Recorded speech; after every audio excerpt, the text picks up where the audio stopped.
A-U-D-I-O F-A-N-Z-I-N-E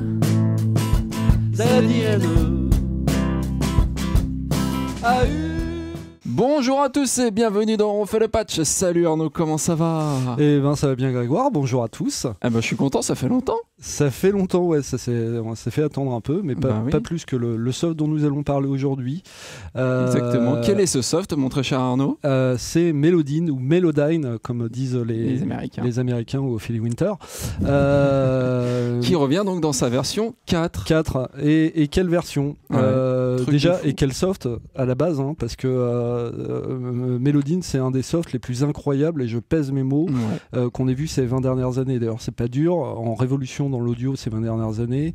On a eu quoi? Dans les années 80, il y a eu le sampler arrivé avec l'audio numérique, et puis après, on a eu la convolution, qui était une autre grosse étape, et l'édition de pitch avec préservation des formants, qui est d'abord arrivée chez Antares avec Autotune, et puis qui a été... Donc ça sert à quoi le pitch avec... Avec préservation des formants, en fait, jusqu'ici, quand on voulait changer le pitch de l'audio, le pitch, c'est-à-dire la hauteur tonale, excusez-moi, de l'audio, en fait, fallait faire un peu comme on faisait avec, vous vous souvenez, les disques vinyles, quand on mettait un 33 tours en 45 tours, on parlait comme ça avec des voix de souris, comme dans Alvin, c'est les Chipmunks, ou quand on voulait avoir des voix plus graves, on ralentissait. Et du coup, ça faisait des voix bizarres. Alors déjà, le pitch shift et le time stretch permettaient de garder le même tempo en allant plus aigu ou plus bas, mais ça faisait des voix bizarres parce que justement ça prenait pas en compte une constituante du timbre, on va dire, qui sont les formants. Et donc Autotune a été le premier à proposer ça. Ça a été une révolution dans l'industrie audio, ça a permis à plein de gens qui savaient pas chanter de chanter. Donc, en gros, ça permet de garder le timbre de sa voix, c'est ça, mais en changeant la hauteur. Ouais, c'est ça. Par exemple. En tout cas, alors de garder le timbre. Évidemment, quand on va dans des trucs extrêmement bourrins, c'est pas convaincant. Mais ça permet quand même parfois de changer un ton, voire un ton et demi, voire deux tons, sans que ce soit horrible. Et donc, on s'est mis à voir ça même sur les disques, des disques live où des fausses notes étaient corrigées après coup en editing grâce à ce genre de logiciel. C'est magique. Chose qui était impensable autrefois. Et on peut faire l'inverse aussi, c'est-à-dire changer le timbre de sa voix sans forcément changer la hauteur de la note. Voilà, tout à fait. Alors, si vous entendez une perceuse, c'est normal, parce qu'on a un voisin qui est en train de démonter son appart, je pense que c'est pas grave. Restez avec nous quand même. Bonjour à lui. Si le plafond tombe, à un moment, il faudra quand même s'occuper de nous, mais bon, voilà, c'est comme ça. Où en étais-je? Et en tout cas, voilà, Melodyne, donc ça c'était Antares Autotune, et Melodyne est arrivé en proposant dans un premier temps une interface un peu différente, avec déjà des algos quand même très bien foutus. Et puis est arrivé un moment chez Celemony, un truc qu'on n'attendait pas, qui était la technologie DNA. Direct Note Access, c'est ça? Voilà. Accès direct à la note. Voilà. Et alors, c'est hallucinant. Moi, j'ai découvert la chose à Musique Messeux. Je voyais un attroupement près d'un stand avec un vieux mec barbu, genre Hubert Reeves, vieux professeur. Alors, tu pensais voir une meuf en bikini, en fait, t'as vu un... C'est ça. Mais ceci dit, Musique Messeux, c'est surtout ça. Et donc, je me dis, tiens, je vais m'arrêter au stand, voir ce qu'il propose. Je connaissais Melodyne comme ça, mais bon... Et le gars, donc, avait une boucle de guitare, et tout à coup, il appuie sur un bouton, et là, les notes de la boucle de guitare se séparent. C'est-à-dire que la guitare joue un accord de mi, et tout à coup, on voit le mi, le si, le mi, le sol, le si et le mi se détacher comme ça. C'est ce qu'on appelle du démixage. C'est un truc, moi j'ai passé des années à expliquer au courrier des lecteurs, les gens qui disaient mais comment je fais pour séparer la voix de la basse de la batterie dans tel morceau connu, et on leur disait mais non, tu peux pas, c'est un peu comme les crêpes, c'est pas une fois qu'elles sont cuites que tu peux retirer la farine ou les œufs. Et ben elle a prouvé le contraire. L'impossible est devenu possible grâce à Melodyne. Alors c'est pas aussi idyllique que ça parce que ça marche plus ou moins bien. Dans certains cas, ça marche exceptionnellement bien.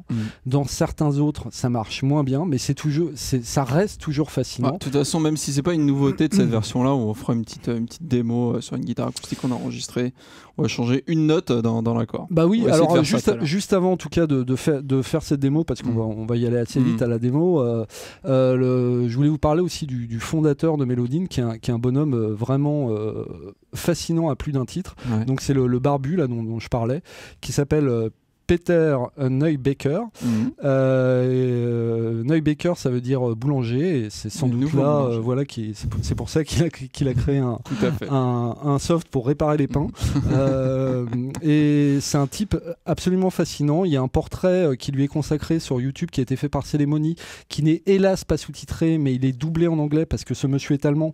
Et le portrait est très intéressant. Ça discute beaucoup mathématiques et puis philosophie. Donc, faut savoir, le monsieur est assez proche finalement de la vision pythagoricienne de la musique, c'est-à-dire la musique serait préexistante à l'humain et finalement l'humain la révélerait. Mais voilà, le portrait est fascinant et vous donne une idée du côté un peu barjot de ce gars-là qui est mathématicien mais qui est aussi, et c'est très important de le noter, luthier. Et tous les gens chez Célémonie sont musiciens. Visiblement, ils font un peu tous les genres de musique. C'est tous en gros des gros dingos de la physique, des maths et de la musique. Ouais. Et ça nous donne un soft à nul autre pareil. Exactement. Voilà. Tout à fait. Qui arrive donc en version 4. Qui arrive en version 4. Donc pour la démo, on va utiliser Studio One. Est-ce que tu peux me dire la raison déjà? Alors la raison... Il y en a une. Il y en a une. Déjà, c'est parce qu'on l'utilise souvent. Si vous regardez le patch, vous vous rendez compte qu'on est souvent dessous. Ouais. Et moi, c'est une des choses qui m'a fait choisir Studio One, c'est que ça a été le premier à intégrer Melodine de façon très forte. En fait, Célémonie a créé une plateforme qui s'appelle ARA, qui n'a rien à voir avec le perroquet, qui permet donc aux développeurs de Stan d'intégrer Melodine au mieux. Et Studio One a été le premier à le faire, mais Sonar de Cakewalk l'a fait aussi, et Traction maintenant. Je ne sais pas si on aura d'autres. Ouais, parce qu'il faut expliquer, voilà, normalement Melodine, effectivement, c'est un logiciel, on va dire, externe à votre Stan, c'est-à-dire qu'il faut lui envoyer les informations audio, les travailler, les triturer dans Melodine pour ensuite les rebalancer dans votre Stan. Quand c'est pas intégré, c'est beaucoup plus fastidieux parce qu'il y a une phase d'acquisition où le logiciel écoute un peu la musique et puis après il peut l'analyser, la renvoyer comme tu l'as expliqué. Et là, avec l'ARA, effectivement, on s'affranchit complètement de ça. Très bien intégré. Très pratique. Voilà. Effectivement. Écoute, tu veux qu'on commence avec quoi du coup? Avec un petit peu ce qu'on a fait avec la session là? Ouais. Pour reprendre l'intro. Alors je vous explique ce qu'on a fait. On a enregistré une guitare acoustique en posant un micro devant, voilà, tout simplement. Et on l'a enregistré sans métronome. Donc là, vous allez me dire, c'est pas bien. J'ai envie de dire oui. En effet, c'est pas bien, mais c'est pas grave parce que c'est aussi pour vous montrer une fonction. C'est pas bien, c'est 70s. Le clic, on t'emmerde. Exactement. Voilà. Donc, on a fait une petite chanson avec des paroles assez profondes qu'on va vous faire écouter tout de suite. Bah, ils ont déjà écouté. Oui, c'est vrai. Mais bon.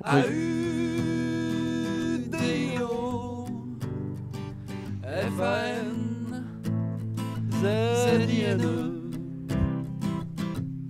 A-U-D-I-O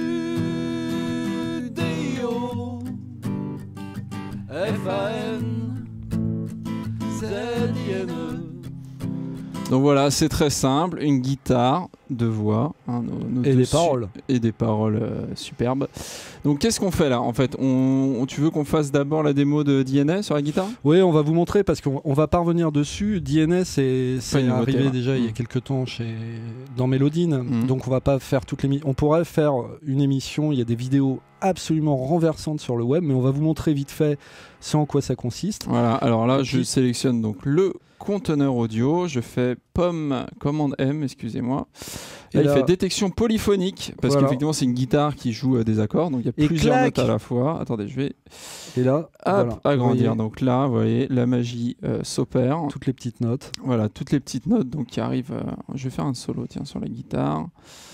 Hop, on va se mettre là. Voilà.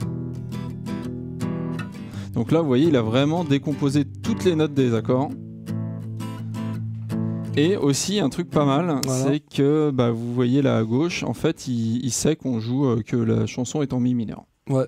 Par exemple, voilà, comme ça. Lui, on n'a même pas besoin de lui dire. Alors, on peut le changer ainsi. Moi, je le savais même pas. Voilà. Exactement, on apprend des choses tous les jours. Donc, on va essayer de faire un truc, parce que le premier accord, il me semble. Voilà, c'est un mi mineur, hein, c'est ça.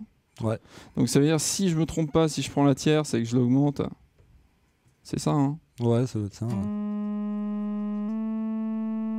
Attends, voilà, ça rame un peu. Hop, si je fais ça, ça fait quoi? Voilà. Voilà. J'ai transformé mon mi mineur en mi majeur. C'est-à-dire, le reste n'a absolument pas bougé. Et quand je vous disais, il y a avant c'était comme ça.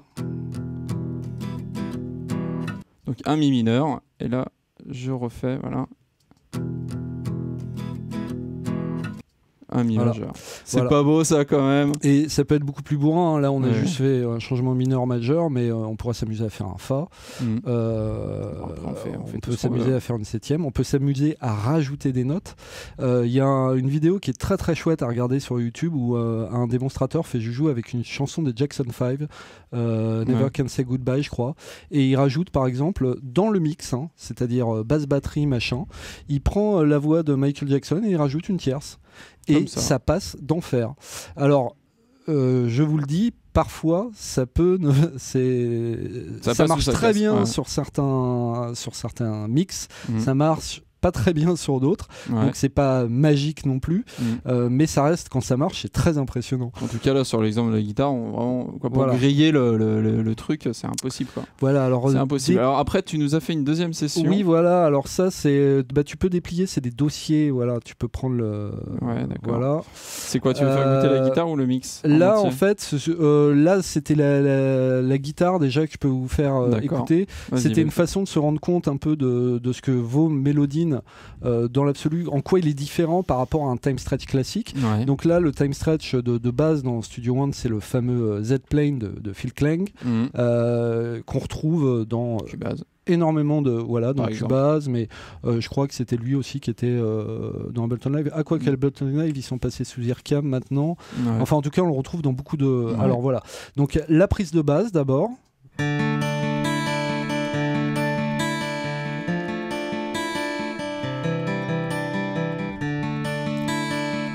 Et là, j'y suis allé comme un bourrin. J'ai fait des transpositions d'une octave carrément. Donc on va écouter le Z-Plane d'abord. Une octave au-dessus avec le Z-Plane. Vous entendez comme ça glitch dans les aigus. Avec Melodine.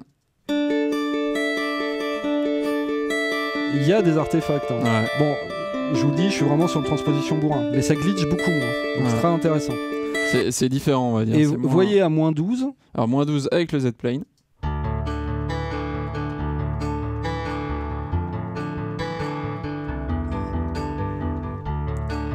Et avec Melodine. Beaucoup plus métallique. C'est ça qui est marrant. Alors plus métallique, plus d'attaque aussi, j'ai l'impression. C'est tout ça pour vous dire que Melodine, c'est pas forcément le mieux. C'est juste qu'on obtient des choses différentes. Et c'est très intéressant d'avoir les deux outils.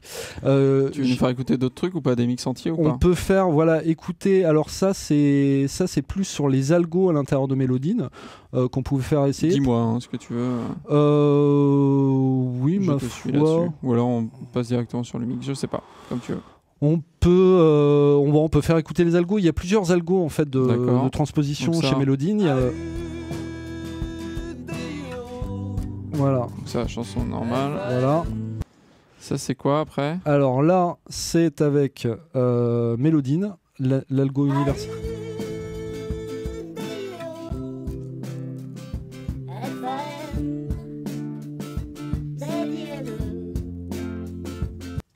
Et avec le Z-Plane.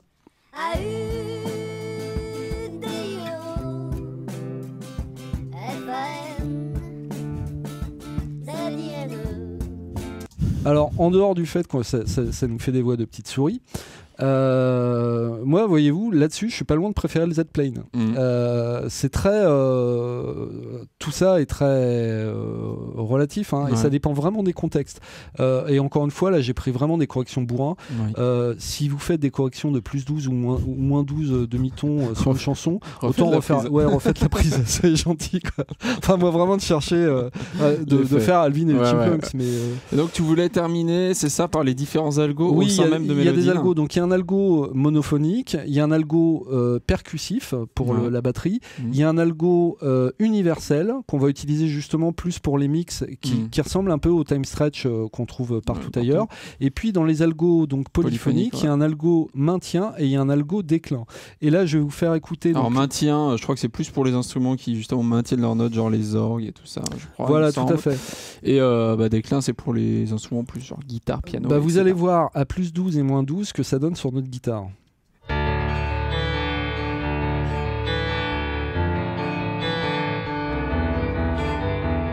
Donc ça, c'était maintien. Ouais. On va sur déclin. Alors voyez comme les attaques sur déclin pour la guitare sont mieux respectées. C'est plein de transitoires. Ouais. Et donc on voit que l'autre, justement, il y a plus un effet de violoning. Voilà, a priori, la déclin, c'est plus adapté. Hein. Et là, on va voir à plus 12 et moins 12 maintenant. Donc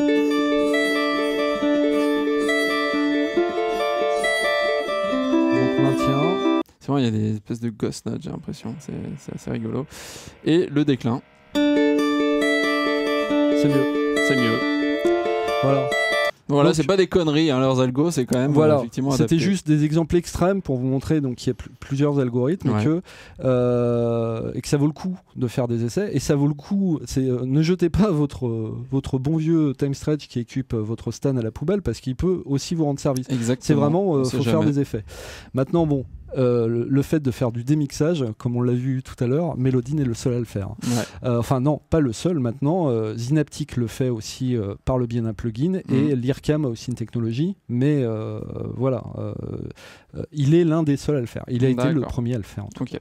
Donc on revient sur notre session de super chansons avec la guitare acoustique. Comme on vous a dit, on n'a pas enregistré avec le métronome, donc du coup forcément la guitare. Même si c'est un excellent guitariste qui a enregistré, hein, c'est-à-dire moi, il y a quand même des fluctuations dans le tempo, forcément. Et donc, ce qu'on va essayer de faire, vous allez voir, on va faire un truc assez sympa. On va utiliser la détection de tempo de Melodyne. Donc, comment ça marche? En fait, là, j'ai ouvert donc le conteneur audio avec Melodyne. Donc là, on a toutes les petites notes qui s'affichent. Ici, vous voyez que bon, j'ai mis le tempo de la chanson à 84 BPM parce que je savais déjà par avance que c'était à peu près ça, le tempo de la chanson. Le tempo moyen, on va dire. J'aurais pu ne pas mettre ça, mais bon. Tu aurais pu mettre 83. Voilà, exactement. Ce que j'ai fait, c'est que j'ai coupé au début, pour que le début, on va dire, de la partie de guitare commence vraiment sur la deuxième mesure. Ça, c'est important de le faire quand même, notez-le. Je clique ici, utiliser la grille de tempo détectée par Melodyne. Donc voilà, là, on voit que Melodyne a détecté que le tempo variait entre presque 82 et 84,29. Donc pas trop mal quand même le vrai goût. Hein. Donc voilà, une fois que j'ai cliqué sur ça, normalement si tout va bien, je prends mon conteneur et je le drag and drop sur la piste tempo comme ça. Vous voyez que là il y a des petites choses qui s'affichent. Si je le relâche, bam, voilà. En fait, c'est assez magique. Tu peux zoomer un peu, qu'on voit mieux sur la piste tempo. Allez, on va zoomer. Voilà. On voit mieux les variations. De tempo. Donc, vous voyez que là, le tempo est en déclin voilà, à ce niveau de la chanson. Et surtout, ce qui est magique, c'est si je mets du coup le clic, normalement, ça devrait bien suivre la guitare. Et même ici. Donc le clic est parfaitement calé sur ma guitare, même à la fin, alors que j'ai enregistré sans métronome. Donc ça, c'est vraiment, du coup, voilà, on a une session qui suit parfaitement mon jeu de guitare. Et ça, c'est vrai que ça peut être super intéressant. Bon, là, il se trouve que c'est juste une guitare enregistrée. C'est vrai que j'aurais pu le faire avec le métronome, mais c'est vachement intéressant si par exemple vous enregistrez un groupe live, voilà, des gens qui ont l'habitude de s'enregistrer ensemble, de jouer ensemble, et qui veulent garder vraiment ce groove qu'ils ont, et puis voilà, cette énergie. Et parfois, bah voilà, ça passe par des tempos, on va dire, qui changent au fur et à mesure de la chanson. Bah, c'est surtout que le clic, la dictature du clic, j'ai envie de dire, peut être très inhibante pour certains musiciens. Ouais. Ouais, tout à J'ai fait. un pote qui a complètement, qui a perdu, qui avait payé un mec pour l'enregistrer avec son groupe. Je sais plus, il a dû payer 2000 balles. C'était pas fou le prix, mais bon, 2000 balles, ça fait mal au cul quand même. Ouais. Et tout a été foutu en l'air parce que le gars en question a tout prix voulu les enregistrer au clic. Aucun d'entre eux n'avait l'expérience de jouer au clic. Ah, ça fait mal. Et du coup, ça donne une musique que l'ingé son s'est pris la tête à caler, recaler dans tous les sens, et puis une musique sans aucune vie. Bref, juste comment mettre 2000 balles à la poubelle. Et c'est ça qui est bien dans cette détection de tempo, c'est que c'est intéressant dans les deux sens. C'est-à-dire qu'un groupe qui est pas carré, qui a des variations de tempo, ça peut permettre de le remettre justement sur un clic plus carré. Mais ça permet aussi, comme on va le voir, de garder vraiment le groove et le feeling, on va dire, du musicien. Et après, de pouvoir quand même, parce qu'il faut quand même que l'enregistrement soit calé au clic de votre stand, parce que ça va vous permettre de faire plein de choses après. Par exemple, rajouter des boucles qui vont se caler du coup automatiquement au tempo. Ou par exemple, là, je vais essayer de rajouter une batterie virtuelle. Donc à partir de fichiers MIDI. Donc là, vous allez me dire, mais attends, si tu as enregistré sans métronome, c'est impossible. Et là, donc je vais choisir un son. Voilà, j'en sais rien, je sais plus. On va faire, hop, voilà, je sais plus. Je crois que j'avais essayé avec un truc qui marchait pas mal, il me semble. Je crois que c'était alternative quelque chose. Bref, je sais plus où il est exactement. On va essayer de trouver un rythme qui marche à peu près, je sais pas.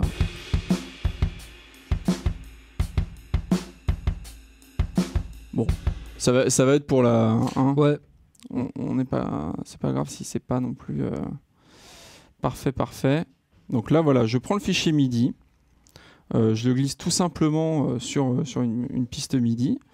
Je vais le dupliquer, puis on va écouter ce que ça fait.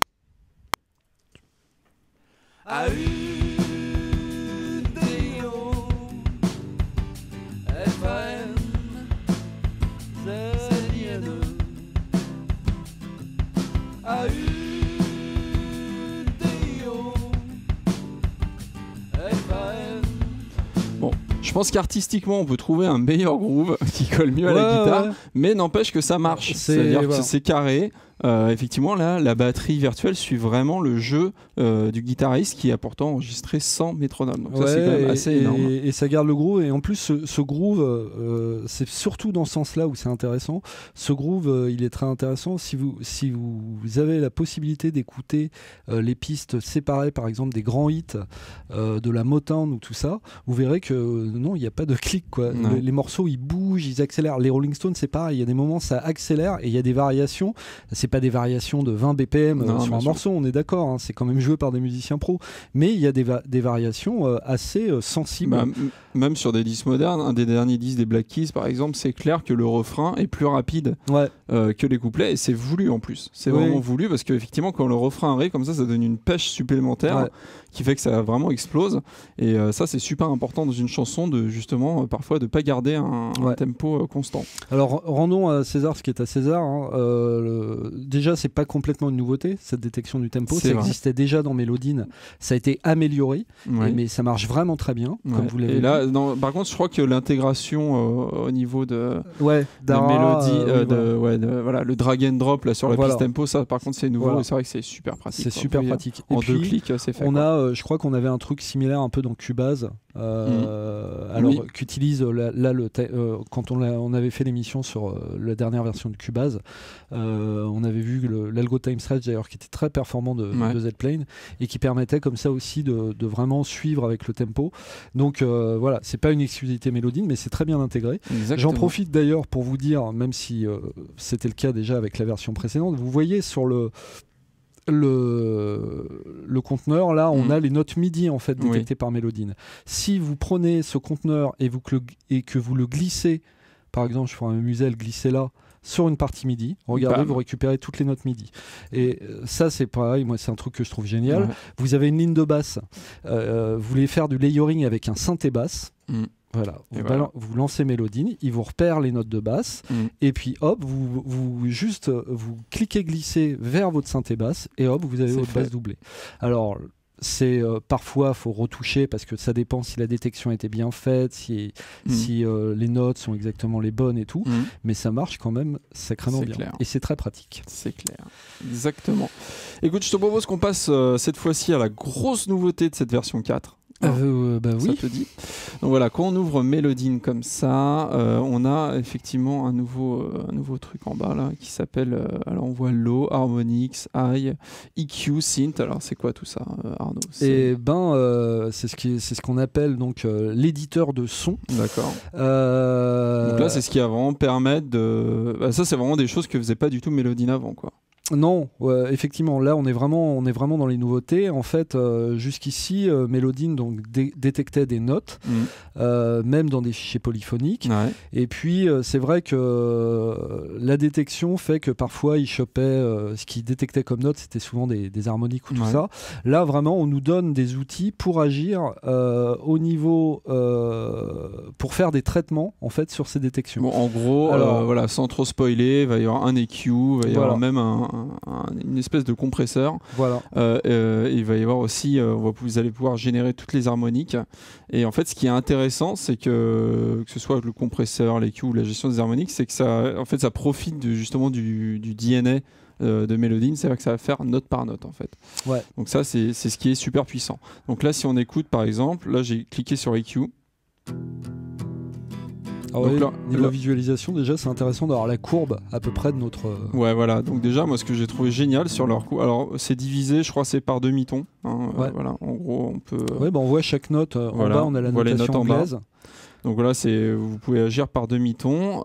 Et c'est vrai que ce que j'ai bien aimé, moi, c'est que déjà, effectivement, on a une petite analyse de spectre, on va dire, moyenne de notre fichier. Donc on voit qu'effectivement, là, notre piste guitare, il y a pas mal de bas, il y a un petit creux ici, voilà, il y a une petite bosse en haut. Ouais. Donc ça, c'est quand même des informations super importantes. Donc après, pour le reste, il y a des petites balles là, qui sautent, qui, on va dire, voilà, c'est aussi une analyse qui montre un peu l'activité pour chaque demi-ton. Donc ça, c'est super. Et après, en fait, ça fonctionne assez simplement. On peut sélectionner soit une bande, soit plusieurs, comme ça, en cliquant et en glissant. Et là, voilà. Par exemple, je coupe ici. J'augmente. C'est très intéressant parce que c'est une approche de l'EQ par note qui est sympa, c'est-à-dire que l'EQ jusqu'ici c'est toujours des histoires de fréquences et tout, et là ce qui est sympa c'est que si vous repérez par exemple dans votre refrain, dans votre mix, vous repérez que c'est le La par exemple de la guitare qui pose problème, ou le si d'une trompette et tout, vous pouvez carrément vous adresser à cette note là par l'intermédiaire de cet EQ. Et il y a des petites macros, donc bon, on peut directement agir sur les fréquences comme j'ai fait tout à l'heure. Il y a des petites macros aussi qui sont disponibles en haut, qui sont pas mal. Là, il y en a une qui s'appelle Brillance, donc voilà, qui va tout simplement agir sur la brillance pour rendre l'instrument par exemple plus ou moins sourd, plus ou moins brillant. Contour, là, on voit exactement ce que ça fait. Ça fait des petites vaguelettes, hein, donc ça met en exergue certaines fréquences ou le contraire. Donc là aussi, ça peut être assez intéressant. Ça, la tonalité. Alors ça, c'est assez intéressant, tonalité. Vous voyez, ça fait des creux en fait, et ça prend en compte la tonalité de départ. C'est-à-dire que là, il sait qu'on est en mi mineur, et là, donc, il va mettre du coup, il va couper toutes les notes qui sont pas dans la gamme. Ouais. Et on peut faire aussi le contraire. Par exemple, là, il va couper toutes les notes qui sont dans la gamme. Donc, vous voyez, ça fait un son. Ça fait un son de merde. On sommes d'accord. Enfin, en fait, non, c'est très intéressant, et je pense c'est très intéressant à voir peut-être même dans une dimension de traitement parallèle. Ouais. Après, vous allez voir. On va commencer à vous montrer. Après, on va discuter sur l'utilité de la chose et tout ça. Il y a aussi un dernier filtre en peigne qui est pas mal. Hop. Je vais vous faire écouter. Et là, vous voyez, il y a marqué E. Donc, c'est la note Mi. Donc, il sait qu'on est en Mi en fait. Et là, en fait, petit à petit, il va virer les notes. En fait, je crois qu'il utilise le cycle des quintes pour virer les notes en fait de la gamme. Voilà, si on va à fond, il reste plus que le Mi en fait. Donc voilà, c'est pareil. Là, on obtient des choses assez inédites quand même. Ouais. Donc voilà, ça c'est quand même une première chose assez intéressante, l'EQ qui est assez original on va dire. Et bon, il y a une deuxième partie qui est elle aussi assez intéressante, c'est la partie harmonique. Ouais. Voilà. Donc alors en fait là, quelle est la différence avec l'EQ ? Bon, déjà, on a soit les harmoniques basses ou hautes dans le spectre. Donc là, en bas, il me semble qu'on a des rangs d'harmoniques, ouais. C'est ça. Et donc, ce qu'on peut faire, c'est... donc, si on, par exemple, si je choisis d'augmenter la troisième harmonique, en fait, ça va augmenter la troisième harmonique de toutes les notes. En fait, comme ça utilise DNA, du coup, il peut vraiment séparer toutes les notes de la guitare. Ouais. Et du coup, on peut avoir un contrôle aussi assez inédit à ce niveau-là. Par exemple, si...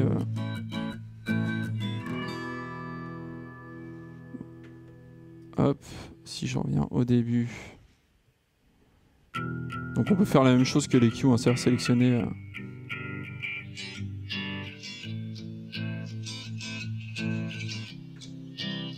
Voilà, on peut faire des trucs tout chelous. Donc là, c'est vraiment un contrôle qu'on a en plus sur le spec qui est super intéressant. Sachant que voilà, on a aussi les macros en bas. Je regarde si c'est tous pareil. Ah non, là, voilà, c'est assez différent. Donc là, c'est pareil. Harmonique paire ou impair. Voilà. Ouais. Donc là, ça peut être assez intéressant aussi, suivant le... Et puis filtre en peigne. Alors à la fois on vous montre ça, c'est peut-être pas tant sur une boucle de guitare que c'est le plus intéressant, voilà, c'est là mais où peut-être sur des sons synthétiques. Ouais, c'est vrai qu'on n'est pas loin avec cette séparation en harmonique, on n'est pas loin de la synthèse additive, vu que la synthèse additive consiste comme ça à empiler des sinusoïdes pour recréer toutes les harmoniques d'un son complexe. Et là, on peut venir parce qu'il y a carrément effectivement un module de... Il y a un module qui s'appelle Synth, et alors qui est très intéressant aussi, parce que là, on dispose d'enveloppes pour interagir avec le son. Ouais, alors, je vais faire quelques petites modifications, parce que ça va être important pour la suite. Par exemple, au niveau de l'EQ, j'écoute un petit peu ce que je fais. Voilà. Donc là, en fait, on a accès, dans la petite partie Synth, on a accès à trois enveloppes. Donc une enveloppe spectre. Donc là, c'est ce que j'ai changé au niveau de l'EQ. Donc on peut... Attendez, je vais vous faire écouter. Regardez ce que ça fait. Ouais. Petit côté wah-wah un peu. Ouais. On peut faire pareil avec les formants. C'est-à-dire mettre une enveloppe pour les formants. Donc ça, il y a hold ici, c'est ça. Voilà, vous commencez à vous apercevoir, à comprendre pourquoi ça s'appelle synth en fait, ce module. Tout à fait, ouais. Et puis une enveloppe pour l'amplitude, tout simplement. Donc ça va vous permettre de faire des choses comme ça, par exemple. Alors, ce qui est marrant, c'est que autant le spectre, je crois pas, mais dans les anciens mélodines, les formants et l'amplitude, c'était des choses qui sont, et toujours dans cette version-là, qui sont contrôlables note par note. C'est-à-dire qu'on a des outils pour éditer l'amplitude d'un son qui commence fort et puis qui décline, ou l'inverse, qui fasse une sorte de swell. Et puis on a la même chose pour les formants, où on peut éditer la courbe des formants. Là, ce qui change, oui, c'est qu'effectivement, on peut faire une édition globale et c'est très intéressant d'une perspective de sound design, justement. Ouais, bah on en discutera, hein, mais... Alors là, on a une macro resynthèse, magnitude.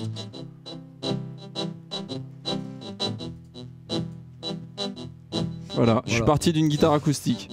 Voilà, et on a un truc qui est clairement synthétique, pour le coup. Donc voilà, ça c'est quand même assez intéressant. Bon, je peux bypasser, parce que j'ai une dernière chose à vous montrer. Je vais bypasser là tout ce que je viens de faire pour vous montrer deux dernières macros. Hop. Voilà. Ok. Donc on a deux dernières macros. Donc il y a un truc qui s'appelle emphase. En gros, c'est un peu pour augmenter ou diminuer la présence de l'instrument, si vous voulez qu'il soit plus caché au fond du mix. Alors si on le pousse, c'est pareil, on a des trucs chelous. Ouais. Grave. Putain, c'est pas très emphasé là. Oh là là, c'est très emphasé, oh là là. Et un dernier qui est vraiment excellent, qui est carrément en fait, bon, ça s'appelle Dynamique, mais c'est un compresseur, tout simplement. Bah ça fait un peu, il y a un petit côté transient designer en fait. Ouais. C'est-à-dire que là, voilà. On a alors, ça peu fait d'attaque et un long déquet. Alors c'est pas super probant sur mon enregistrement de guitare, j'ai utilisé sur d'autres boucles qui étaient un peu plus. Ça pompe. Ouais. Et là par contre un truc. On a plus que les attaques quoi. Ouais. Il n'y a plus que les attaques qui passent. Donc voilà, bon, ça fait quand même pas mal de nouvelles choses. Hein, ouais, il faut pas dire. mal de... Alors c'est vrai qu'on s'est posé la question avec Arnaud, parce qu'on a commencé à faire joujou avec ça et tout ça, et c'est vrai. Bon, d'abord on est impressionné par toutes les possibilités offertes, puis c'est vrai qu'au bout d'un moment on se pose la question, ok, mais ça va me servir à quoi tout ça? Parce que c'est vrai qu'il y a un petit côté où on a du mal en fait à vraiment voir ce que ça pourrait nous apporter voilà, quand on enregistre une chanson ou quoi. Et je pense on a trouvé un petit peu la raison du truc, c'est que c'est plus à notre avis un truc qui s'adresse aux gars qui font du sound design que vraiment voilà, c'est vraiment, je pense c'est vraiment l'utilité du truc. Je sais pas ce que t'en penses, toi. On verra, hein. C'est vrai que moi l'usage de Mélodine que j'ai, c'est je chante faux, donc d'abord pour moi c'était une sorte de super autotune beaucoup plus simple. Alors c'est marrant parce qu'aujourd'hui Antares a un peu finalement copié l'ergonomie de Mélodine, mais je me souviens au départ d'utiliser autotune, je trouvais ça super compliqué à utiliser, des petites courbes minuscules et tout. Il y a vraiment l'impression outil pour ingénieur du son, et Mélodine m'a rendu ce côté pâte à modeler, et les 3/4 des gens auront cet usage de Mélodine qui est juste de remettre des choses au bon pitch ou de les bouger dans le temps. Là, on est quand on commence à jouer avec les harmoniques et tout, j'imagine qu'il peut y avoir certaines applications dans le mixage, effectivement, on dirait une fréquence gênante ou je sais pas quoi. C'est toi, je crois, qui avait testé un truc qui s'appelait Surf EQ, qui était sur un principe comme ça. Hein. Tout à fait. Mais oui, l'intérêt, il est surtout dans le sound design. De pouvoir jouer comme ça avec les enveloppes de chaque note, et de faire d'aller comme ça vers quelque chose de plus synthétique, c'est très très intéressant. En layering, ça peut être très très intéressant aussi. Ouais, tout à fait, tout à fait. Bah écoute, j'ai envie de te montrer une dernière petite chose. Là, j'ai analysé nos 2 pistes de chant, donc on va mettre en solo histoire de. Magnifique. Donc là j'ai fait commande M pour les analyser. Fais écouter le ZINE là parce que c'était. Voilà, on va essayer de bosser là-dessus. On va essayer de bosser là-dessus. Voilà. Voilà, sur le ZINE, pas tout à fait ensemble. Voilà, on n'est pas du tout ensemble. Donc ce qu'on va faire, on va peut-être. Oui, parce que vous me direz, le sound design, voilà, beaucoup de gens s'y intéressent pas, enfin c'est pas leur vocation première, mais voilà, une des grosses nouveautés de ce Mélodine aussi, c'est l'édition multipiste. Donc là on va voir, j'ai analysé les 3 pistes qu'on a dans notre séquenceur, donc là on voit qu'elle s'affiche à gauche, donc il y a guitare, Lost et Red LED. Donc là j'ai ouvert la tienne, je crois, c'est Lost, donc là c'est toi qui chantes. Et c'est vrai, ce qui peut être assez pratique quand on a comme ça deux voix qui chantent ensemble, c'est d'avoir en surimpression ou sous-impression effectivement l'autre voix. Et là, voilà, je clique sur Red LED. Donc en gris, là, c'est moi. Voilà. Donc, vous voyez que j'ai chanté la même note tout du long parce que je suis assez flemmard. La pédale. Voilà, j'ai fait ma pédale exactement. Donc voilà. Donc ça, c'est quand même une première chose assez sympa.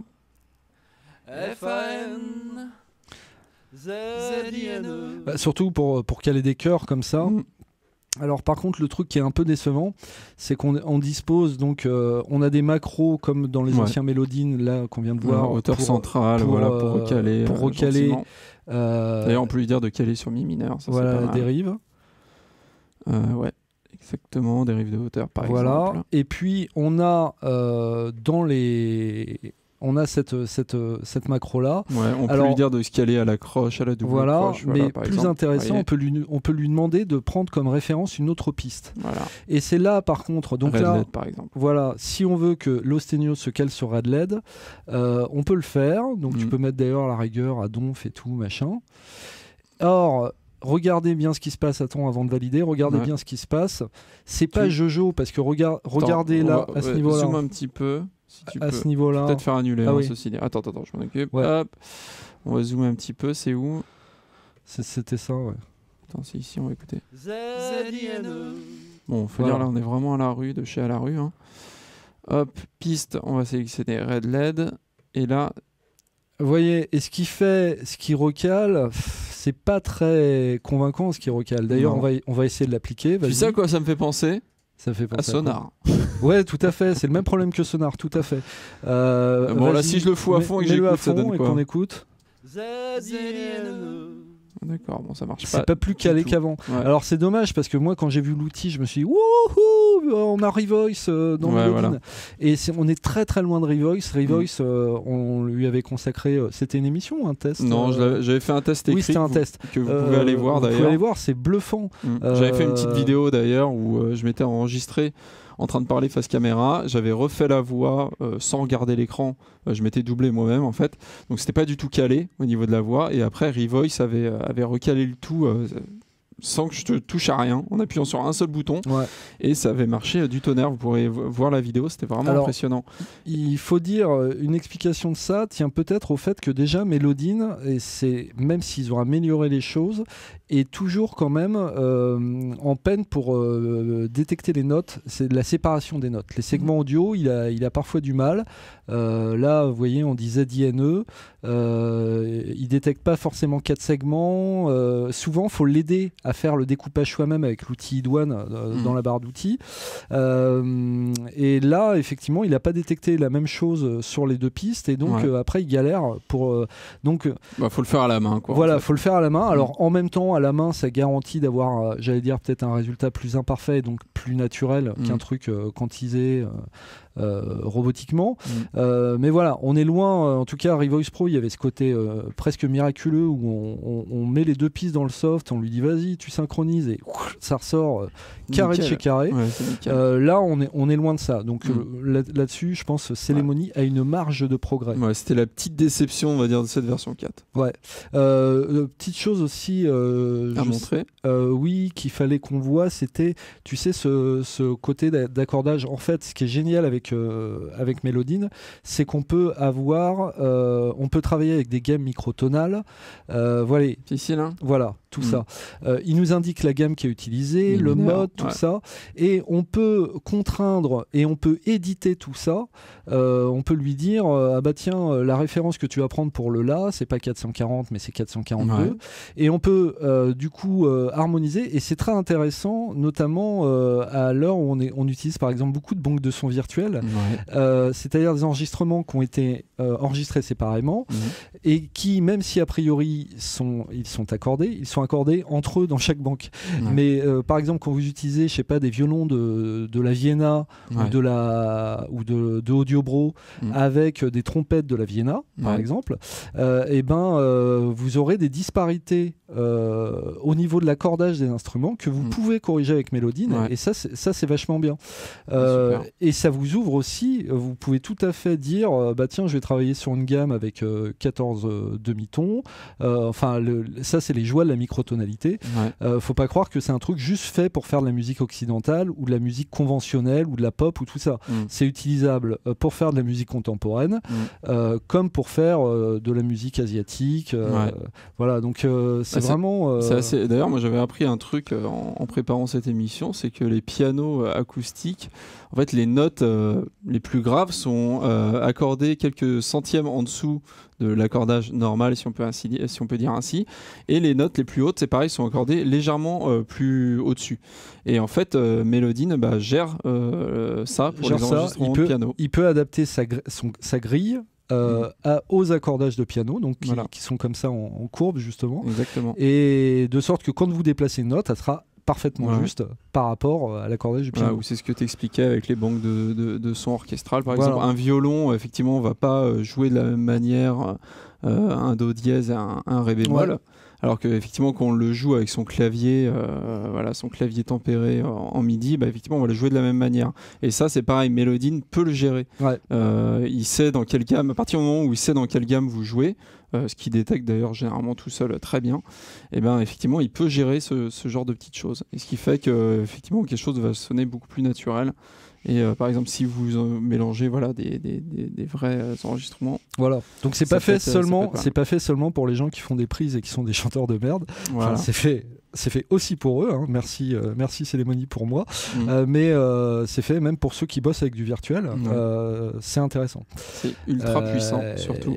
Donc voilà. Bah, écoute, je pense qu'on a fait à peu près le tour, on va dire, des nouveautés et puis des principales caractéristiques de Melodyne. J'aimerais juste qu'on revienne peut-être sur l'offre. Et ben l'offre, moi je la trouve pas mal du tout. Pas mal du tout. La version, la grosse version qu'on teste, attention, elle vaut 700 balles. Oh, c'est cher. Voilà, c'est cher. Alors il y a des gars qui vont c'est pas normal et tout. Bon, faut savoir que pour le coup, Célémonie, c'est une des rares boîtes dans l'audio qui fait vraiment de la recherche. C'est-à-dire, c'est un coût, c'est des universitaires qui sont pas, je sais pas forcément super bien payés, mais voilà, chercher, ça prend du temps. Oui, bien sûr, puis juste de manière beaucoup plus terre à terre, ils ont juste pas du tout concurrent en fait. Oui, à voilà, ce niveau-là, voilà. ils proposent des choses que personne d'autre ne propose. Voilà. Donc il y a un moment où oui, le prix il est ce qu'il est, effectivement, 700 balles, je comprends, c'est pas donné. Après, la chose qui est bien, c'est que vous n'êtes pas obligé de dépenser 700 € non plus, parce qu'il y a des offres. Voilà, la gamme elle est assez bien étalée. Ouais. Donc on a tout en haut la studio qui fait tout. Voilà, qui fait le multipiste avec le polyphonique et tout. En dessous, on a la version Editor qui est à 400 €, qui fait le monopiste. Qui peut éditer qu'une piste à la fois. Vous pouvez pas voir les pistes en surimpression, mais qui gère le polyphonique, le DNA, le démixage, là, comme on vous a montré. Vous avez en dessous la version assistante qui est à 250 balles et qui, elle, est monopiste monophonique. Voilà. Hein, donc il n'y a pas de DNA. Voilà, mais qui pourra suffire la plupart du temps, malgré tout. Si vous faites que de la voix, hein, typiquement. On s'en rend compte, voilà, si c'est pour éditer un solo de guitare ou si c'est pour éditer une voix, la monophonique suffit. Et puis il y a la version Essential, qui est tout en entrée de gamme, et qui, elle, est à 100 balles, et qui propose une édition basique du timing et de la hauteur. Au niveau des outils qu'on a ici, effectivement, il y a moins de choses. Il n'y a pas tous les outils. Il n'y a pas tous les outils, mais bon, voilà. Mais vous avez quand même les algos de Célémonie qui sont excellents, et vous pouvez faire. Et cette version Essential, c'est d'ailleurs celle qui est fournie gratuitement lorsque vous achetez Studio One Pro, et puis Sonar, et puis Traction. Traction qui, je vous le rappelle, je crois, coûte 60 balles. Donc 60 balles avec un Melodyne à 99 balles offert dedans. Voilà. Donc si vous deviez acheter l'essentiel, pensez-y. Exactement. Donc si vous avez du coup une Stan qui intègre effectivement Melodyne Essential, pensez aussi que vous pouvez faire une upgrade vers l'assistant ou l'éditeur ou même le studio si vous voulez craquer le slip. Et voilà quoi. Donc du coup, d'un seul coup, effectivement, le prix est beaucoup plus accessible. Et sincèrement, oui, 700 balles, c'est un putain de prix, mais bon, vous voyez ce que ça permet de faire. Et très sincèrement, on a envie de leur donner de l'argent pour qu'ils fassent encore plus de choses, pour continuer de nous faire rêver. Hein. Parce que putain, c'est un peu plus excitant qu'un énième LA2A ou un énième 1176 modélisé à la con. Je te le fais pas dire. Je peux me permettre. Exactement. Bon, je ne vise personne. Non, pas du tout. Écoute, cette petite première partie d'émission est terminée. Je te propose de passer à la conclusion tout de suite, les plus, les moins. Le conclusage. Conclusage, effectivement. À tout de suite. Bye.